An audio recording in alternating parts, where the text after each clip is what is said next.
بسم اللہ الرحمن الرحیم أيها الذين آمنوا قوا أنفسكم وأهليكم نارا وقودها الناس والحجارة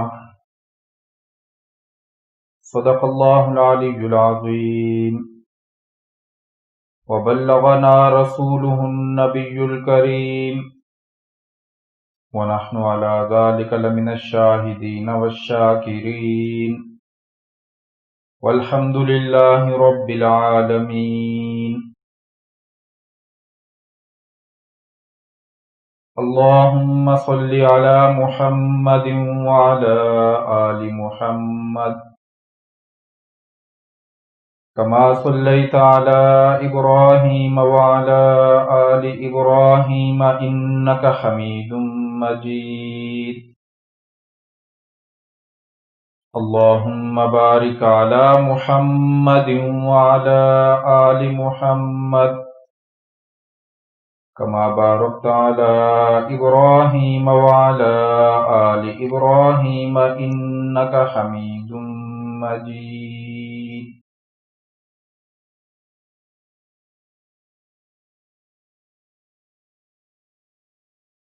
معزز حاضرات و سامعات،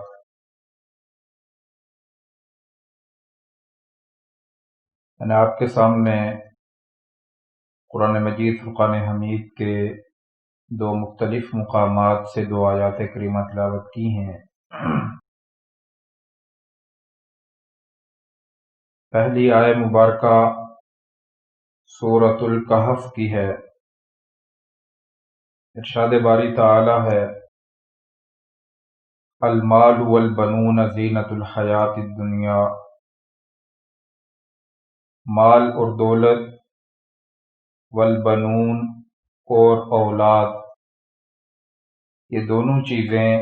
زینۃ الحیات الدنیا، دنیاوی زندگی کی زیب اور زینت ہیں۔ ان دو چیزوں سے انسانی زندگی میں رونق قائم ہوتی ہے، حسن اور خوبصورتی قائم ہوتی ہے۔ والباقیات الصالحات خیر عند ربک ثوابا، اور باقی رہنے والے نیک اعمال خیر عند ربک ثوابا، باقی رہنے والے نیک اعمال جو ہیں وہ آپ کے رب کے نزدیک ثواب کے اعتبار سے زیادہ بہتر ہیں، وخیر عملا، اور اس اعتبار سے زیادہ بہتر ہیں کہ ان کی امید باندھی جائے۔ اسی مضمون کی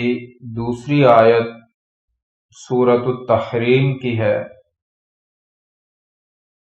ارشاد باری تعالی ہے: یا ایھا الذین آمنوا،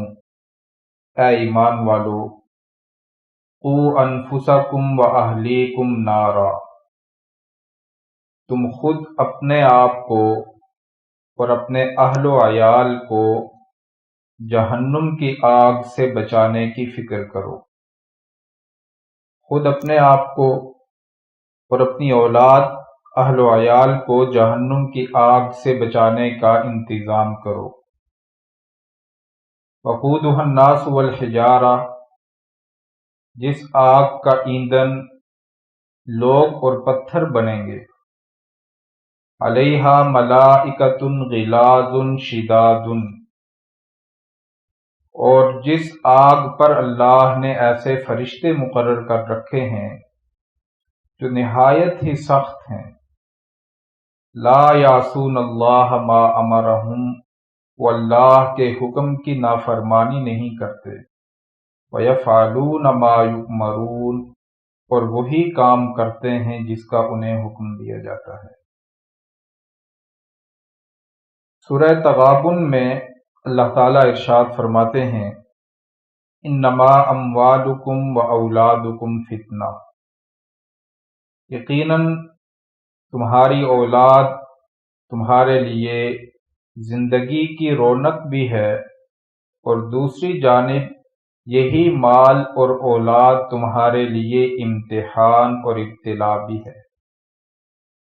آزمائش اور ابتلا کا باعث اور سبب بھی ہے۔ سورہ شورا میں اللہ تعالیٰ ارشاد فرماتے ہیں، للہ ملک السماوات والارض، آسمانوں اور زمین کی بادشاہت صرف اللہ کی ہے۔ یخلق ما یشاء، اللہ اس آسمان اور زمین میں جو چاہتا ہے پیدا کرتا ہے۔ یہب لمن یشاء اناسا، جسے چاہتا ہے مؤنث اولاد سے نوازتا ہے۔ وَيَهَبُ لِمَن يَشَاءُ الذُّكُورَ، اور جس کو چاہتا ہے مذکر اولاد سے نوازتا ہے۔ أَوْ يُزَوِّجُهُمْ ذُكْرَانًا وَإِنَاثًا، اور اللہ جس کو چاہتا ہے ملی جلی اولاد عطا کر دیتا ہے، بیٹوں سے بھی نواز دیتا ہے اور بیٹیوں سے بھی نواز دیتا ہے۔ وَيَجْعَلُ مَن يَشَاءُ عَقِيمًا، اور یہ اللہ ہی کی تقدیر ہے اور اللہ ہی کی جانب سے طے شدہ چیز ہے کہ جسے چاہتا ہے اللہ کچھ بھی عطا نہیں کرتا۔ سورۃ الفرقان میں اللہ تعالی نے ایک دعا سکھائی، فرمایا کہ جو رحمان کے بندے ہیں، وعباد الرحمن، رحمان کے جو بندے ہیں، وہ اللہ کی بارگاہ میں اپنی التجائیں دعا کی صورت میں پیش کرتے ہیں، اور ان دعاؤں میں سے ایک دعا یہ بھی کرتے رہتے ہیں، یقولون ربنا ہب لنا من ازواجنا وذریاتنا قرۃ اعین، کہ اللہ ہمارے گھر والوں کو اور ہماری اولاد کو ہماری آنکھوں کی ٹھنڈک بنا، کہ ان سے ہمیں راحت ملے، اطمینان ملے، سکون پہنچے، آرام پہنچے، یہ چیزیں ہمارے لیے ہماری آنکھوں کی ٹھنڈک بنا۔ سورہ مریم میں اللہ تعالی نے حضرت زکریا علیہ السلام کی دعا کو نقل فرمایا ذکر رحمت ربک عبدہ زکریا، اپنے رب کی رحمت کا ذکر کیجئے، جو رحمت اللہ نے اپنے بندے حضرت زکریا پر کی۔ اذ نادا ربہ نداء خفیا، جب حضرت زکریا علیہ السلام نے نہایت ہی خاموشی کے ساتھ اپنے رب کی بارگاہ میں اپنی پکار کو بیان کیا، نہایت ہی خاموشی اور مخفی طریقے سے اپنے دل کے احساسات اور جذبات اپنے رب کی بارگاہ میں پیش کر دیے۔ قال، وہ احساسات اور وہ جذبات کیا تھے؟ انہوں نے کہا، ربی، اے میرے رب، انی وہن العظم منی، میری ہڈیاں بوڑھی ہو چکی ہیں، واشتعل الراس شیبا، اور میرے سر کی سفیدی نے شعلہ مار دیا ہے، بڑھاپے کی وجہ سے میرے سر کی سفیدی نے شعلہ مار دیا۔ وَلَمْ أَكُمْ بِدُعَائِكَ رَبِّ شَقِيًّا، اور اے میرے رب، میں تجھ سے دعا مانگ کر کبھی ناکام اور نامراد نہیں ہوا۔ میں نے جب بھی تجھ سے دعا مانگی، مجھے اس کی دعا کے نتیجے میں ایک اطمینان ملا، ایک سکون ملا، میری حاجت روائی ہوئی، میری مشکل کی تکمیل ہوئی۔ وَإِنِّي خِفْتُ الْمَوَالِيَ مِنْ وَرَائِي، مجھے اپنے چچا زاد بھائیوں کے بارے میں اندیشہ ہے۔ وَكَانَتِ امْرَأَتِي عَاقِرًا، اور میرے گھر والی جو ہیں ان کی بھی حالت ایسی نہیں ہے۔ وَلَمْ وَكَانَتِ امْرَأَتِي عَاقِرًا وَقَدْ بَلَغْتُ مِنَ الْكِبَرِ عِتِيًّا، اور میں بڑی عمر کو پہنچ چکا ہوں۔ وَإِنِّي خِفْتُ الْمَوَالِيَ مِنْ وَرَائِي وَكَانَتِ امْرَأَتِي عَاقِرًا، اور مجھے اپنی طرف سے ایک ایسی اولاد کی نعمت عطا فرما یرثنی، جو میری وارث بن سکے، وَيَرِثُ آلِ یعقوب، اور آل یعقوب کی جو وراثت ہے اس کو سنبھال سکے۔ حضرت ابراہیم علیہ السلام کی دعا کو اللہ نے بیان فرمایا۔ یہ چند قرآن مجید فرقان حمید کے مختلف مقامات کی آیات کریمہ ہیں جن آیات کریمہ سے اس چیز پر روشنی پڑتی ہے کہ اولاد اور والدین ان کا باہمی تعلق کیسا ہونا چاہیے، اور اولاد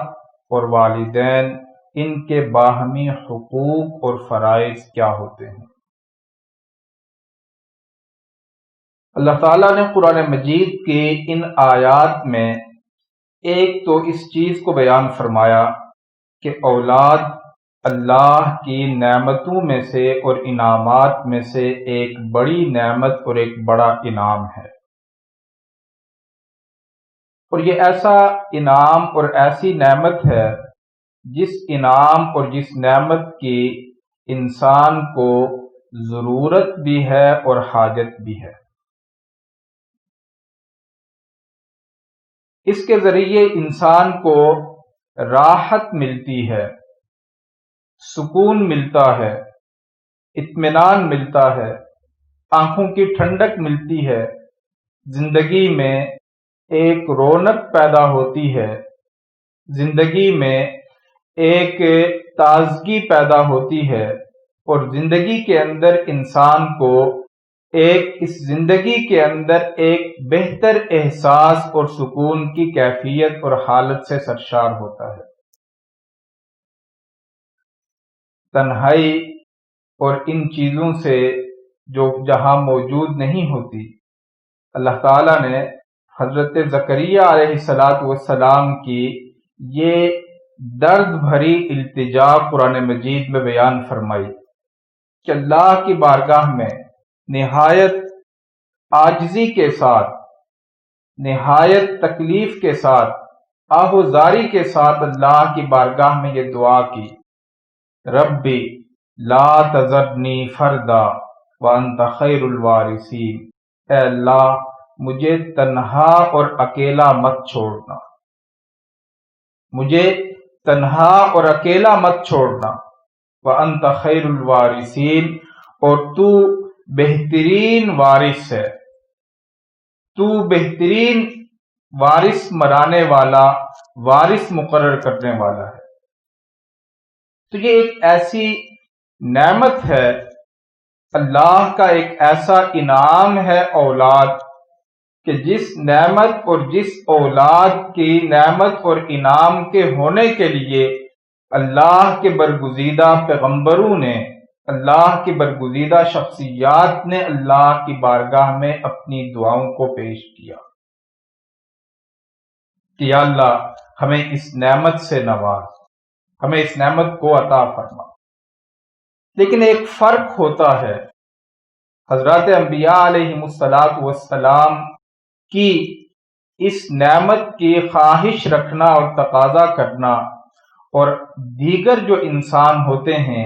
ان کے لیے انبیاء کی خواہش میں اور ان کی خواہش میں ایک فرق ہوتا ہے۔ عام انسان اولاد کی خواہش رکھیں گے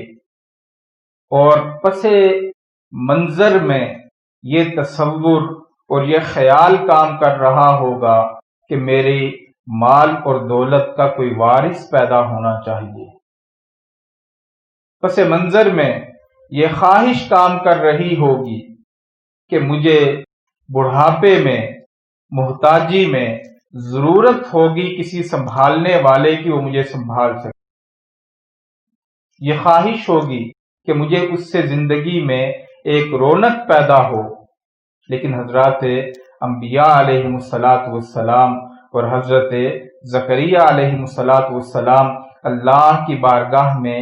اولاد کے ہونے کے لیے دعا کر رہے ہیں، اور ان کی دعا کے پیچھے جو چیز ہے وہ فرمایا کہ میں اس لیے یہ دعا کر رہا ہوں کہ میں چاہتا ہوں کہ میرے مشن کا سنبھالنے والا کوئی پیدا ہو سکے۔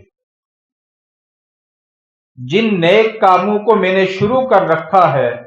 ان نیک کاموں میں تسلسل قائم رہ سکے، وہ جاری و ساری رہ سکیں، اس لیے کہ اولاد کے اندر اپنے والد اور والدہ کے حوالے سے جو درد کی حالت ہوتی ہے، جو ایک رشتے کی طاقت ہوتی ہے، جو ایک خون کا تعلق ہوتا ہے، اس خون کے تعلق کی بنا پر وہ اپنے باپ اور اپنی ماں کے جو اچھے کام ہیں ان کو زیادہ شدید جذبے کے ساتھ جاری و ساری رکھنے کی ایک ان کے اندر ہمت اور ارادہ موجود ہوتا ہے۔ قرآن مجید میں اس چیز کو ہم دیکھتے ہیں کہ اللہ تعالی نے یہود کو، قرآن مجید میں اللہ تعالی نے یہودیوں کو اکثر و بیشتر مقام پر یا بنی اسرائیل کہہ کر مخاطب کیا۔ بہت کم جگہیں ہیں، بہت کم مقامات ہیں جن مقامات پہ اللہ نے انہیں یا یہود کہہ کر مخاطب کیا۔ اکثر جگہوں پہ اللہ تعالی نے یہودیوں کو یا بنی اسرائیل کہہ کر مخاطب کیا۔ بنی اسرائیل کا معنی ہے اے اسرائیل کے بیٹو۔ اسرائیل یہ حضرت یعقوب علیہ السلام کا نام ہے۔ کسی دوسری زبان میں یعقوب کا نام جو ہے وہ اسرائیل کا معنی ہے عبداللہ، اللہ کا بندہ۔ تو یا بنی اسرائیل کہہ کر اللہ تعالی نے قرآن مجید میں جا بجا مقامات پر اللہ نے یہود کو مخاطب کیا۔ مفسرین اکرام اس چیز کی تشریح میں گئے، مفسرین اکرام نے اس چیز کی تحقیق کی کہ اللہ نے یہودیوں کو یا بنی اسرائیل کے ذریعے کیوں مخاطب کیا، اس مخاطب کرنے میں کیا حکمت تھی۔ ان کو ان کے اپنے جو کنبے تھے،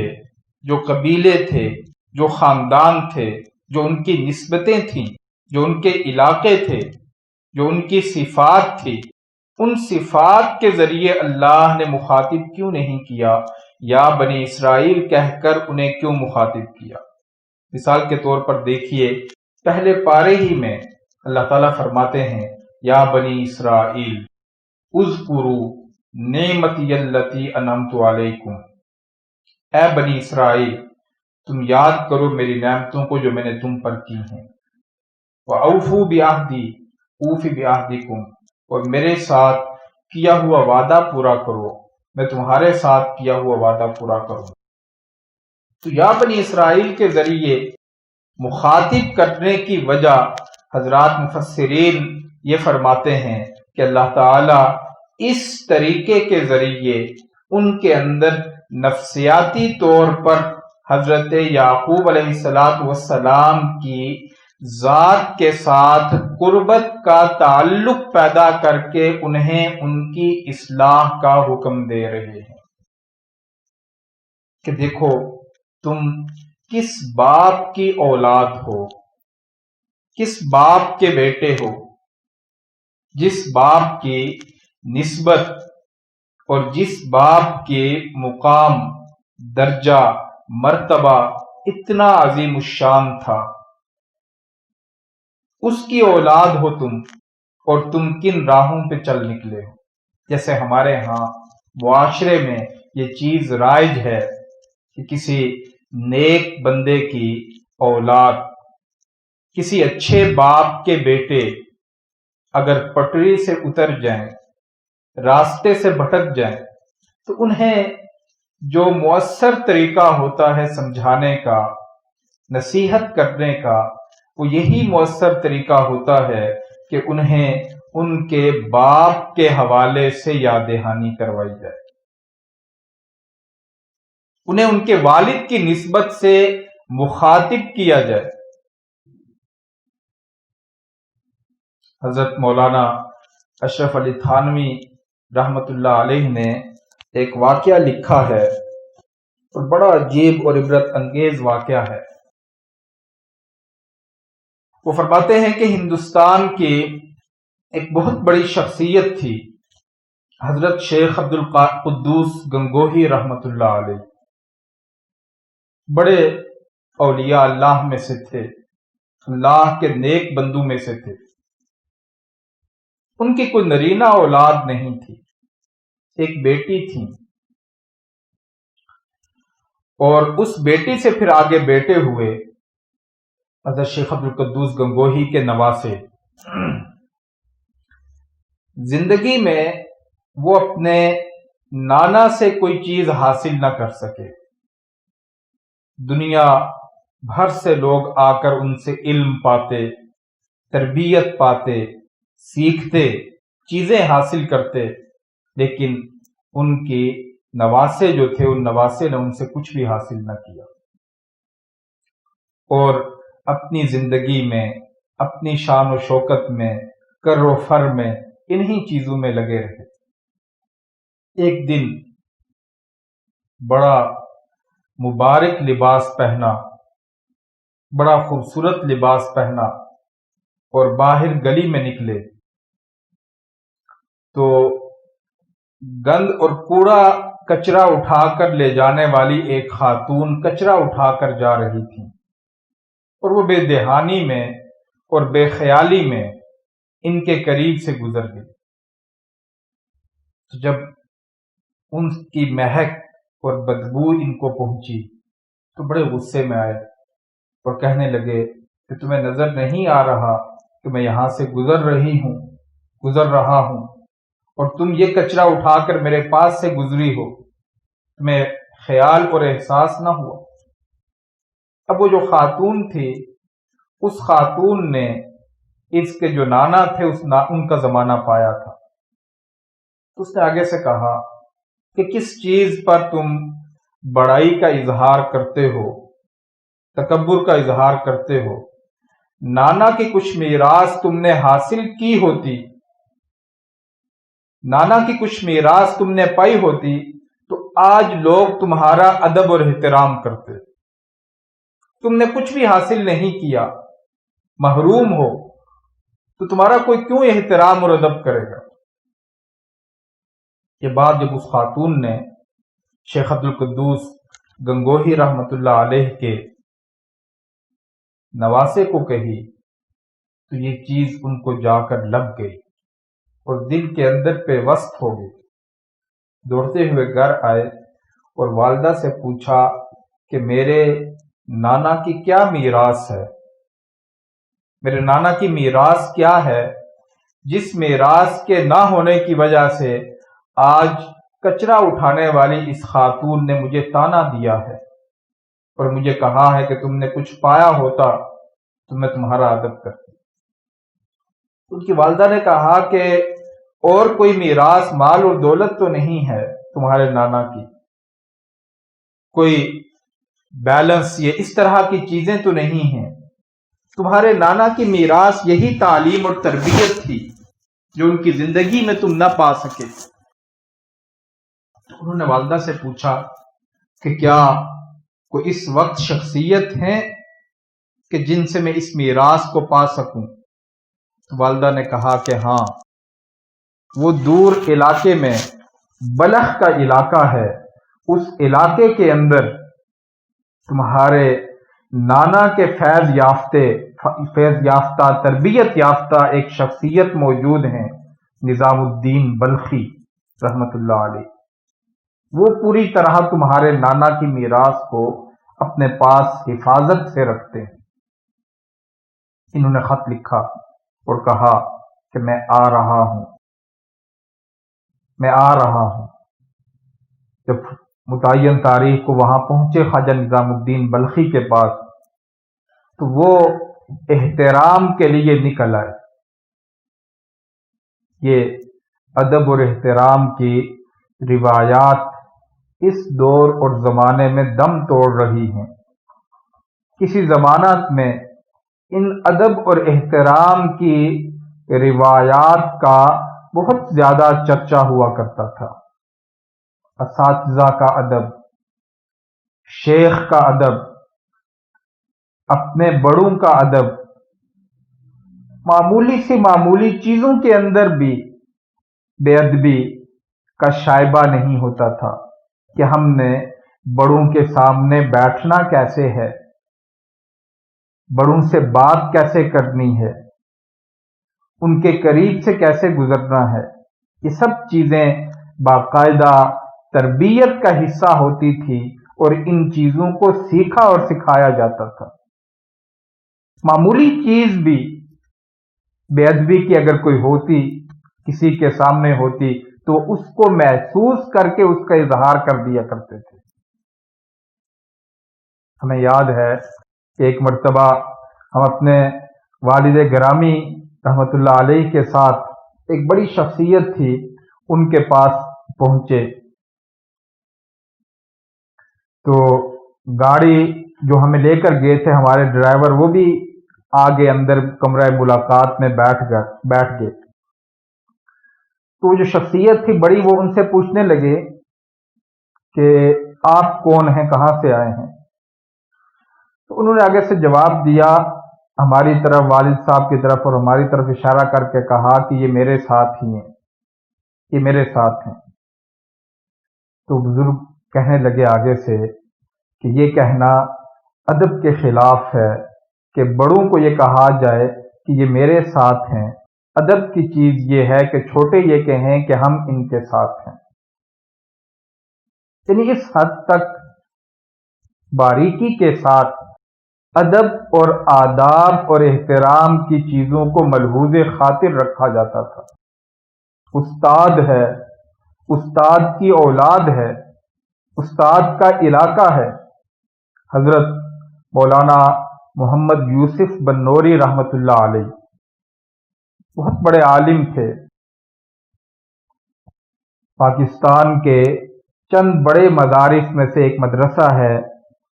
بنوری ٹاؤن کا مدرسہ، وہاں کے وہ بانی اور محتمم تھے۔ آپ کو یاد ہو شاید کہ جب 74 کی تحریک ختم نبوت کی چلی تھی، جس تحریک میں آئینی طور پر قادیانیوں کو غیر مسلم اقلیت قرار دیا گیا تھا، تو اس وقت جو تنظیم قائم ہوئی تھی اور جس نے وہ پوری تحریک چلائی تھی، اس کے بھی قائد مولانا یوسف بنوری رحمت اللہ علیہ تھے۔ ان کے استاد تھے حضرت علامہ انور شاہ کشمیری رحمت اللہ علیہ، جو بہت بڑے حدیث کے استاد تھے، کشمیر سے ان کا تعلق تھا۔ تو پاکستان بننے کے بعد مولانا یوسف بنوری رحمت اللہ علیہ کا یہ معمول ہوا کرتا تھا کہ استاد کی عقیدت میں اور محبت میں اتنے گہرے تھے کہ اگر کشمیر کے علاقے کا کوئی آدمی ان کے پاس حاجت اور ضرورت کو لے کر آ جاتا تو اپنے استاد کے اس علاقے کی نسبت سے اس کا بڑا اکرام اور احترام کرتے تھے۔ اب معلوم نہیں کہ وہ کشمیر میں کس جگہ کے ان کے استاد تھے، لیکن صرف یہ تھا کہ چونکہ یہ کشمیر کے ہیں اور ان کی نسبت بھی کشمیر کے ساتھ ہے، تو اپنے استاد کے اس احترام میں ان کے علاقے کے آدمی کا بھی احترام کر رہا ہوں، اس کے ساتھ بھی اعزاز اور اکرام کا معاملہ کر رہا ہوں۔ ایک بزرگ کا واقعہ لکھا ہے کہ ایک مرتبہ کہیں کسی جگہ پر، کھلی جگہ پر بیٹھے ہوئے تھے، کچھ دیر گزرتی تو کھڑے ہو جاتے، پھر بیٹھ جاتے، پھر کھڑے ہو جاتے، پھر بیٹھ جاتے۔ تو دوسرا بیٹھا ہوا آدمی نے کہا جی کہ آپ کی یہ بات مجھے سمجھ میں نہیں آ رہی کہ آپ کچھ دیر کے بعد اٹھ جاتے ہیں، پھر بیٹھ جاتے ہیں، پھر اٹھ جاتے ہیں۔ تو کہنے لگے کہ وہ سامنے میدان ہے، بچوں کے کھیلنے کا گراؤنڈ ہے، وہاں میرے استاد کا ایک بچہ جو ہے وہ چھوٹے بچوں کے ساتھ کھیل رہا ہے۔ جب وہ اس طرف کھیلتے ہوئے بھاگ کر آتا ہے تو میں اس کے ادب اور احترام میں کھڑا ہو جاتا ہوں، اس کے ادب اور احترام میں کھڑا ہو جاتا ہوں، اور جب وہ رخ دوسری جانب کر کے چلا جاتا ہے تو پھر میں بیٹھ جاتا ہوں۔ تو یہ ادب اور آداب زندگی کا ایک حصہ ہے، زندگی کا ایک حسن ہے اور زندگی کی ایک خوبصورتی ہے۔ دین نے ہمیں یہ چیزیں سکھائی ہیں۔ قبلے کا احترام کرو، نماز کا احترام کرو، قرآن مجید کا احترام کرو، اللہ کی جو نشانیاں ہیں ان نشانیوں کا احترام کرو جنہیں شعائر اللہ کہا جاتا ہے، بڑوں کا احترام کرو، اپنے اساتذہ کا احترام کرو۔ تو وہ بزرگ حضرت عبد القدوس گنگوہی رحمۃ اللہ علیہ کے نواسے نے جب خواجہ نظام الدین بلخی کو خط لکھا کہ میں آ رہا ہوں، تو یہ ان کے احترام ادب میں استقبال کے لیے نکل کھڑے ہوئے۔ تو بہت دور علاقے سے جا کر انہیں نہایت اعزاز اور اکرام کے ساتھ اپنی خانقاہ میں لائے، وہاں ان کو بٹھایا۔ 2 دن 3 دن گزر گئے، پھر عرض کیا کہ حضرت کیسے آنا ہوا، مجھے حکم کیا ہوتا میں وہاں پہ آ جاتا۔ تو عبد القدوس گنگوہی رحمۃ اللہ علیہ کے نواسے نے کہا کہ میں اپنے نانا کی میراث پانے کے لیے آیا ہوں، اپنے نانا کی میراث حاصل کرنے کے لیے آپ کے پاس آیا ہوں۔ تو انہوں نے کہا کہ اچھا، اس چیز کو پانے کے لیے آئے ہیں تو اس چیز کے لیے تو آپ کو محنت کرنی پڑے گی، اور سب سے بڑی چیز یہ کہ یہ جو ایک آپ کے اندر بڑائی ہے، تکبر ہے، عظمت کا احساس ہے، اس کو سب سے پہلے ختم کرنا پڑے گا۔ اور اس کا طریقہ کار یہ ہے کہ آپ مسجد میں ہوں گے اور جتنے بھی لوگ نماز پڑھنے کے لیے آئیں گے ان نمازیوں کے جوتے آپ سیدھے کریں گے۔ اس سے آپ میں وہ جو فخر اور بڑائی اور برتری کا ایک احساس ہے اس کا خاتمہ ہوگا، اور آپ میں تواضع، عاجزی اور انکساری پیدا ہوگی، اور اس کے ذریعے آپ اس راہ کی جانب پیش رفت کریں گے۔ بہرحال یہ خدمت کرتے رہے اور پھر مختلف طریقوں سے انہوں نے امتحان لیا، اور جب معلوم ہو گیا کہ اب اس امتحان اور ابتلا سے گزرنے کے بعد ان کی اس چیز کی اصلاح ہو گئی، تو پھر انہیں فرمایا کہ اب آپ کے پاس آپ کے نانا کی میراث آ چکی ہے، اب آپ فخر کر سکتے ہیں کہ میرے پاس میرے نانا کی میراث موجود ہے۔ تو میں عرض یہ کر رہا تھا کہ اصلاح کا ایک بڑا زبردست انداز اور طریقہ یہ بھی ہوتا ہے کہ بچوں کو ان کے نیک والدین کے حوالے سے مخاطب کیا جائے۔ اسی نفسیاتی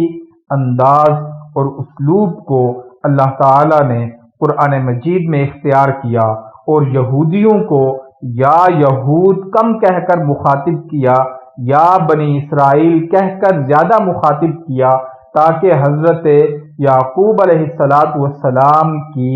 نسبت اور حوالے سے انہیں مخاطب کرنے کے بعد ان کے اندر نفسیاتی طور پر وہ احساس اور جذبہ پیدا کیا جائے کہ حضرت یعقوب علیہ السلام کے قریب ہوں۔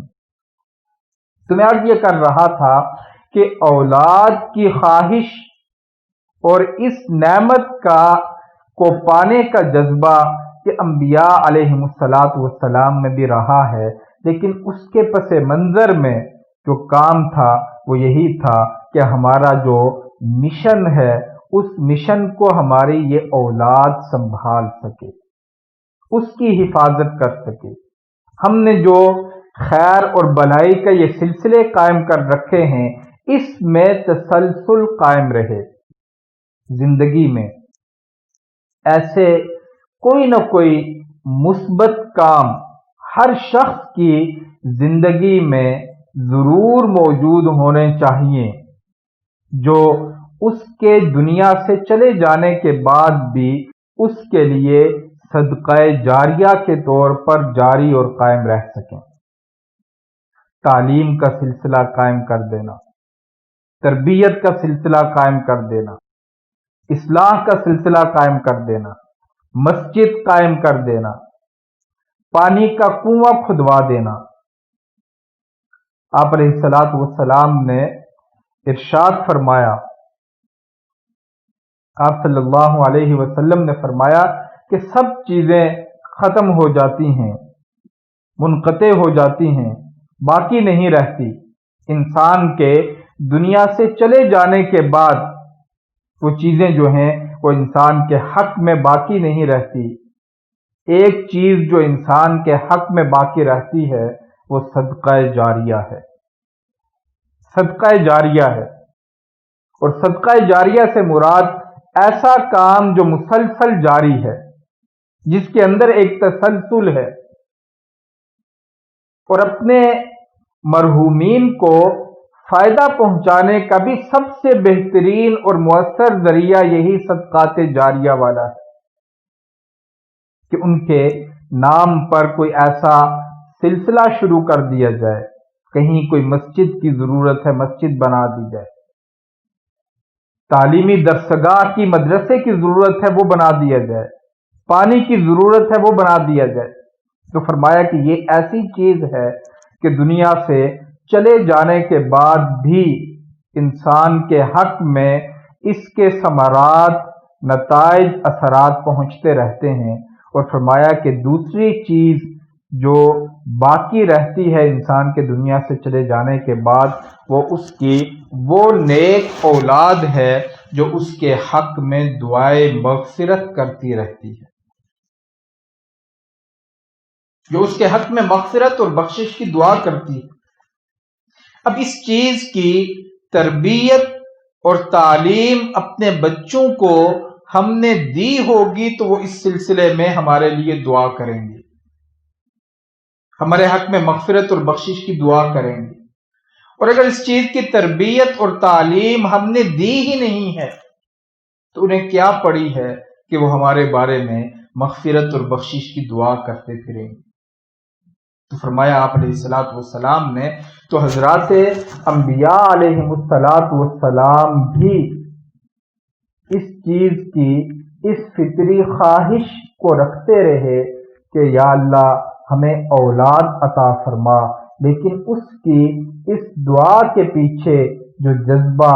جو نیت، جو ارادہ کار فرما رہتا تھا وہ یہ کہ یہ ہمارے اس نیک مشن اور کام کو سنبھال سکیں۔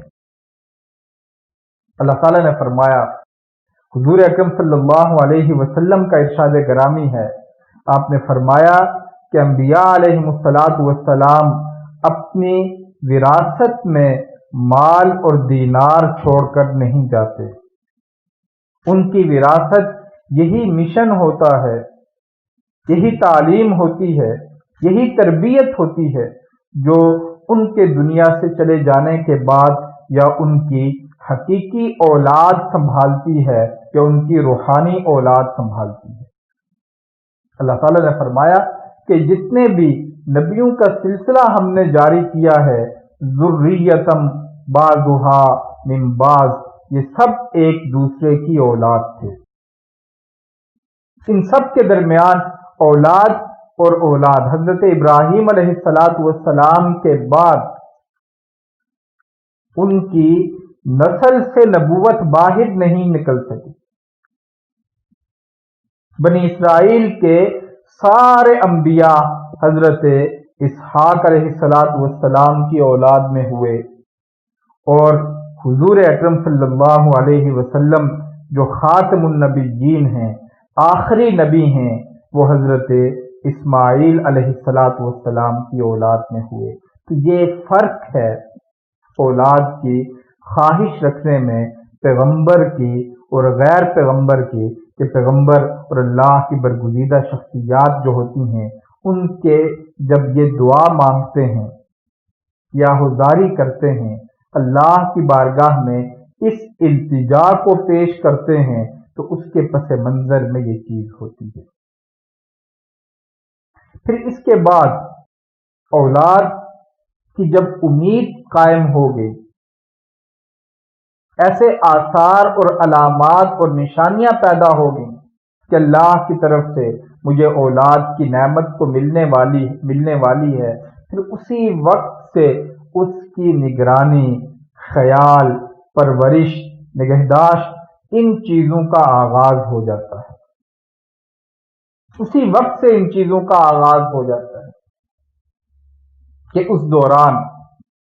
اللہ کے ذکر، اللہ کی یاد، اللہ کے کلام کی تلاوت، نیک اعمال، اس خیال اور توجہ کے ساتھ کہ جو اولاد اور نسل اس دنیا میں آنے والی ہے وہ ہر طرح کے اثرات اور شیطانی چیزوں سے محفوظ رہے۔ قرآن مجید میں اللہ تعالی حضرت مریم علیہ السلام کی ولادت کا ذکر فرماتے ہیں۔ فرمایا اذ قالت امرأۃ عمران رب انی نذرت لک ما فی بطنی محررا فتقبل منی، کہ حضرت مریم علیہ السلام کی جو والدہ تھیں، حضرت عمران کی جو زوجہ تھیں، انہوں نے یہ دعا مانگی، ربی انی نذرت لک ما فی بطنی محررا، یا اللہ مجھے جس اولاد کی نعمت کے آثار نظر آ رہے ہیں، علامات نظر آ رہی ہیں، میں اس اولاد کو تیرے گھر کی خدمت کے لیے وقف کرتی ہوں، میں اس کو وقف کرتی ہوں کہ میں اس کو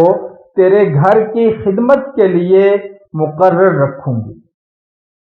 فتقبل منی، تو میری اس چیز کو قبول فرما دے، انک انت السمیع العلیم، بے شک تو ہی دعاؤں کو سننے والا۔ فتقبلها ربها بقبول حسن وانبتها نباتا حسنا، اللہ نے ان کی اس چیز کو قبول کر لیا۔ یعنی اس چیز سے اس چیز کا اندازہ ہوتا ہے، یہ چیز معلوم ہوتی ہے کہ جب اولاد کے آثار اور علامات نظر آنے لگیں تو اسی وقت سے اس کی تربیت، اسی وقت سے اس کی پرورش، اسی وقت سے اس کی دیکھ بھال، اور اسی وقت سے اس کی حفاظت، اور اسی دوران سے اس کو شیطانی اثرات، غلط ماحول کے اثرات، ان چیزوں سے محفوظ کرنے کے انتظامات کا آغاز ہو جاتا ہے، اور یہ سلسلہ جو ہے پھر ولادت کے بعد سے شروع ہو جاتا ہے۔ انشاءاللہ العزیز ہماری یہ جو نشست ہے، اس نشست میں کچھ مزید اس حوالے سے گفتگو کریں گے کہ والدین اور اولاد کے حوالے سے باہمی جو ذمہ داریاں ہیں، اور جو اس حوالے سے اللہ اور اللہ کے رسول کی ہدایات اور تعلیمات ہیں وہ کیا ہیں، تاکہ ہمارے سامنے دین کی یہ چیزیں آ سکیں۔ اللہ تعالی ہمیں سمجھنے کی، عمل کرنے کی توفیق عطا فرمائے۔ وما علینا الا البلاغ۔